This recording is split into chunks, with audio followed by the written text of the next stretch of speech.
અધ્યાપક તરીકે કાર્યરત છું. હું શાળીને શકરાભાઈ, આપણે બધા, નીનાદાયકો વગેરે મારા હાસ્ય સંગ્રહો છે. મેં શેક્સપિયરના નાટકોનું લોકભાગ્ય વાર્તા રૂપાંતરણ પણ કરેલું છે.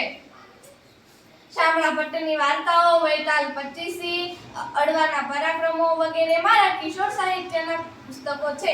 મને વર્ષ 2023માં રણજીતરામ સુવર્ણચંદ્ર એનાયત કરવામાં આવ્યો હતો.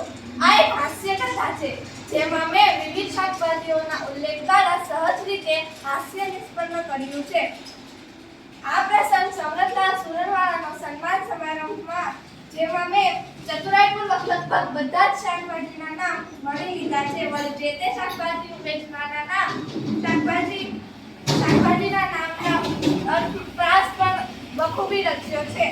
શાક માર્કેટના પ્રમુખ સમરતલાલ સુરણવાળાને ગાજરની સ્પર્ધામાં સરકારી ઇનામ મળ્યું હતું. તેમણે 3.5 હાથનું ગાજર ઉગાડીને અગાઉના બધા જ વિક્રમો તોડી નાખ્યા હતા. શાક માર્કેટના વેપારીઓએ સમરતલાલ સુરણવાળાનો સન્માન સમારંભ ગોઠવવાનું નક્કી કર્યું. તેમણે 500 રૂપિયા ભરીને એક ભવ્ય હોલ રાખ્યો જેમાં તેમણે મેથી અને ભાજીના તોરણ બાંધ્યા હતા. પ્રમુખ તરીકે બટેકાના બાબુલાલ બિરાજ્યા છે. નમસ્કાર, હું આ સભાનો પ્રમુખ છું. તો સૌપ્રથમ સુરણવાળા વિશે રજૂ કરવા આવશે ફૂલાભાઈ ફણસીવાળા.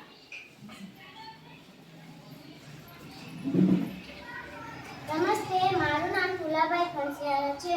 ફણસીવાળા અને સમરતલાલ સુરણવાળાનો પરિચય આપતા કહ્યું. સમરતલાલને હું 10 વર્ષથી ઓળખું છું. એમના દાદા સુરણવાળા ભલે હોય, એમણે ગાજરમાં ઇનામ મેળવ્યું છે.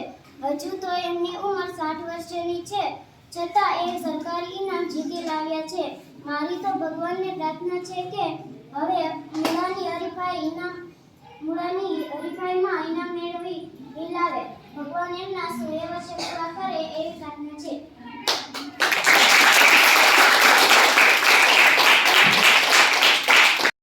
ફૂલાભાઈ ફણસીવાળાએ સરસ વાત કરી છે. હવે તેના પછી લલ્લુભાઈ લસણવાળા વાત કરશે. લસણવાળા લલ્લુભાઈ, ભાઈયા સમરતલાલ સુરણવાળા તો આપણા શાક માર્કેટની શોભા છે. શાક સ્વાદિષ્ટ ને સુગંધીદાર બનાવવું હોય તો લસણ વિના ચાલે નહીં. એમ શાક માર્કેટને સુવાસિત કરવામાં સમરતલાલ સુરણવાળાનો ભાવ છે. હું પ્રભુને પ્રાર્થના કરું છું કે સુરણવાળા શેઠની સુવાસ લસણની જેમ ચારે કોર ફેલાય છે.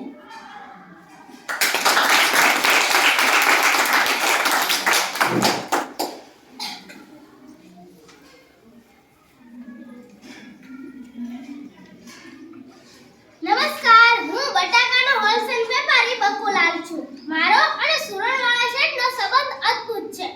એ સુરણવાળા ને હું બટાકાવાળો, અમે બંને ફરાળી. શેઠનો સ્વભાવ મને તો બટાકા જેવો લાગ્યો. મોટા વેપારીથી માંડીને નાના રેકડીવાળા સાથે, પોલીસ જમાદારથી માંડીને ફોજદાર સાથે, અરે પ્રધાનથી માંડીને પટ્ટાવાળા સાથે એ તરત મિક્સ થઈ જાય છે. જેમ બટાકા રીંગણ સાથે, દૂધી સાથે, કારેલા, શક્કરિયા, અરે ટામેટા અને વટાણા સાથે એ મિક્સ થઈ જાય છે, તેમ આપણા સુરણવાળા શેઠ પણ બટાકાની માફક મળતાવડા છે. બીજું મારે કહેવાનું કે જેમ બધા શાકમાં બટાકો બધાનો માનીતો છે. મહિલાઓને બટાકો ભાવે, પુરુષોને તો ભાવે જ ને. છોકરાઓ તો બટાકાનો સ્વાદ હોશે માણે. એ રીતે સુરણવાળા શેઠ પણ બધાના માનીતા છે. કોથમીર વેચનારી બાઈને 5-10 રૂપિયાની ભીડ પડી હોય તો શેઠ પાસે આવે. માર્કેટના ઝાડુવાળાને લગન માટે લોન જોઈતી હોય તો સુરણવાળા તૈયાર હોય. કોઈ વેપારી નાણાં ભીડમાં ફસાયો હોય તોય સુરણવાળા તેને સહાય કરે. એટલે જ હું કહું છું કે જેમ બટાકો સૌને પ્રિય છે, તેમ આપણા સુરણવાળા શેઠ પણ બધામાં પ્રિય છે. આ વખતે તો તેમણે ગાજરમાં ઇનામ મેળવ્યું છે. હું સુરણવાળા શેઠને અપીલ કરું છું કે હવે તે 2 મણનો મોટો બટાકો ઉગાડીને બીજું ધરખમ ઇનામ જીતી લાવે.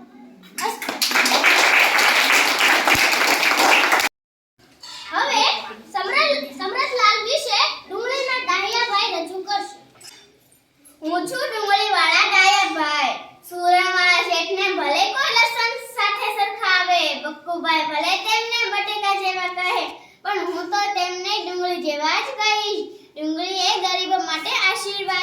ડુંગળી વિના તો દુનિયા ધૂળ થઈ જાય. ડુંગળીને તો કસ્તુરી પણ કહેવામાં આવે છે. બટેટાને તો બાફવોય પડે. ડુંગળી તો ને કાચી પણ ખાઈ શકાય. જેમ ડુંગળી ગરીબો અને અમીરોના ઘરે જાય છે તેમ આપણા સમ્રાટ શેઠ પણ ગરીબની ઝૂંપડીએ અને મિલ માલિકોને બંગલે પણ જાય છે. રેલ રાહનું કોઈ કામ હોય તો પણ તે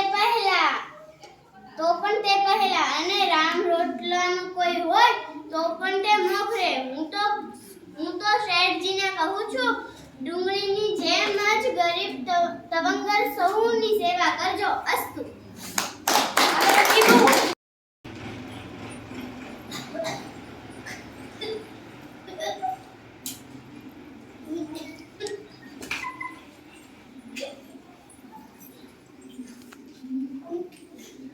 સરસ બોલ્યા ડાહિયાભાઈ ડુંગળીવાળા. બધાએ રજૂ કર્યા બાદ હવે કળશીભાઈએ કહ્યું છે કે મારે પણ બે શબ્દ બોલવા છે, તો હવે તે આવીને બે શબ્દ રજૂ કરશે.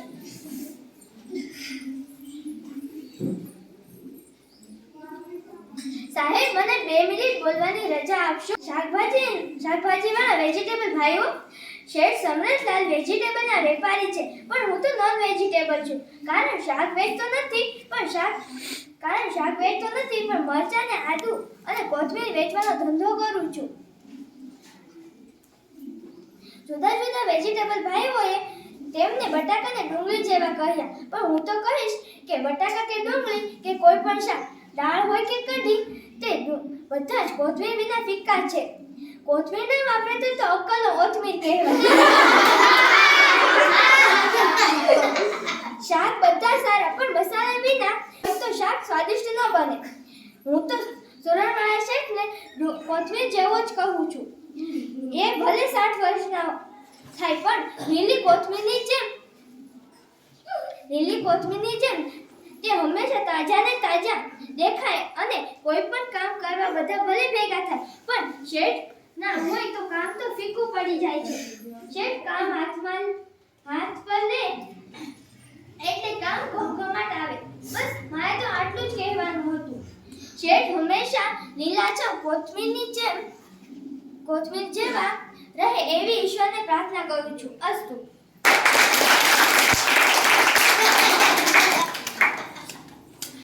હવે આ જેના માટે આ સમારંભ ગોઠવવામાં આવ્યો છે તે હવે સુરણવાળા શેઠ 2-3 શબ્દ રજૂ કરવા આવશે.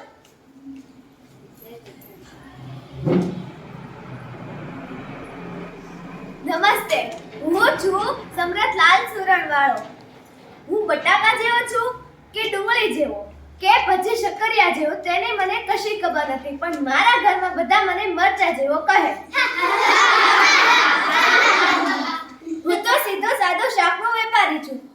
મારા દાદા સુરણવાળા, હું પોતે ગાજરનો ધંધો, મારા જમાઈને જમરૂખનો અને શાળાને શક્કરિયાનો. અમારા આખા કુટુંબને તમે વેજીટેબલ ફેમિલી કહી શકો છો.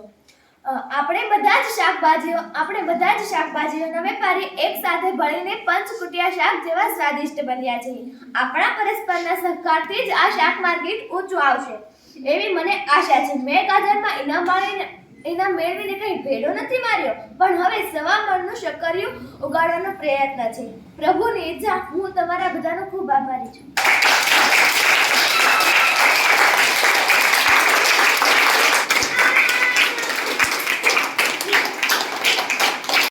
કૌશીભાઈ છું.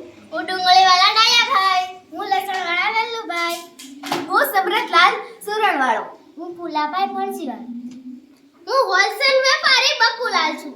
હું મધુસૂદન પારેખ, લેખક.